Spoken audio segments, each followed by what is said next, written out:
Good morning, Keto fam.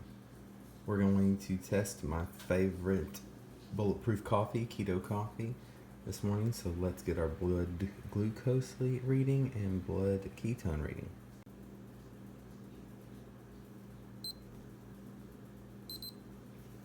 $83 this morning.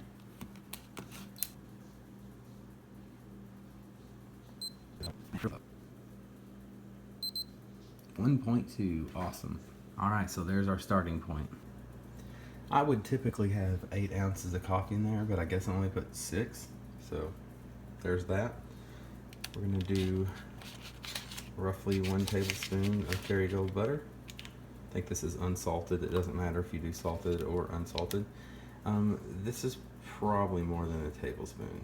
It's probably about 1 1/4, 1 1/2. Just gonna let that melt real quick. All right.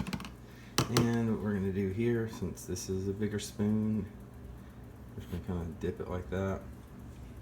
Oh, need to film what I'm filming. So that's around a teaspoon, something like that.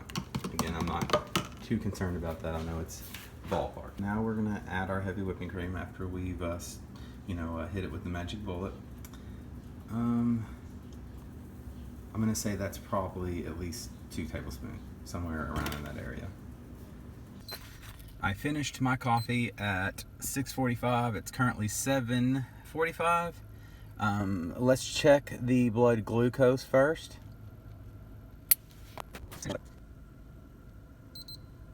It has went down. I think it was 83 before. I'm not 100% sure. Let's check our ketones. Also, let me push some more blood out my finger. 1.9, so it definitely went up. That's a good thing. Today's your birthday? I wish I'd have known that. I'd have brought something. Yes, happy birthday.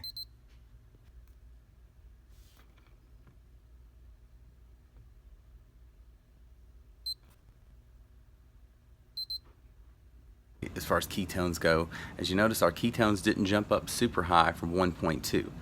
But then again, we were already at 1.2, so, yesterday we started at 0.8, had 1 tablespoon of coconut oil, and then we jumped up to 1.5. So we were already, I'm not going to say low, but it was, under the 1 point range. But we started at 1.2 yesterday, and we went up to like 1.5. So I feel like that 1.5 is kind of like the top area, like it's not going to go higher than that for any reason. But again, a takeaway from that is that 1 tablespoon was enough. So for the people that I know that they don't like drinking the keto coffee, and they don't want to, 2 tablespoons is a lot, the fat's high and all that stuff, 1 tablespoon was enough.